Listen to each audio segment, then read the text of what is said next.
Commercial projects తో continue అవుతున్న ఆమీర్ భారతం గురించి మాత్రం సందర్భం వచ్చినప్పుడల్లా మాట్లాడుతున్నారు. భారతంలో కృష్ణుడి క్యారెక్టర్ చేస్తానంటూ రీసెంట్ గా కమిట్ అయ్యారు. ఈ టైంలోనే ఆమీర్ ని అతని ఇంట్లో కలిశారు అల్లు అర్జున్. సో భారతంలో ఐకాన్ స్టార్ కి ఏ క్యారెక్టర్ అంటూ రూమర్ స్టార్ట్ అయ్యాయి. నార్త్ భారతంలో ఆమీర్ కృష్ణుడైతే రాజమౌళి భారతంలో కృష్ణుడెవరు అనే టాపిక్ కూడా సైడ్ బై సైడ్ షురు అయింది. నేచురల్ స్టార్ తప్పకుండా భారతంలో ఉంటారని ఆల్రెడీ చెప్పేశారు జక్కన్న. మరి జక్కన్న భారతంలో కృష్ణుడెవరు, అర్జునుడెవరు, కర్ణుడెవరు?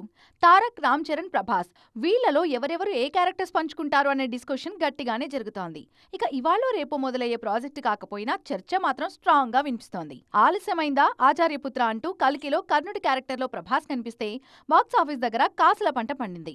అర్జునుడిగా విజయ్ దేవరకొండని చూసుకుని మురిసిపోయారు జనాలు. ఒకే క్యారెక్టర్ కి అక్కడొకరు ఇక్కడొకరు ఎందుకు?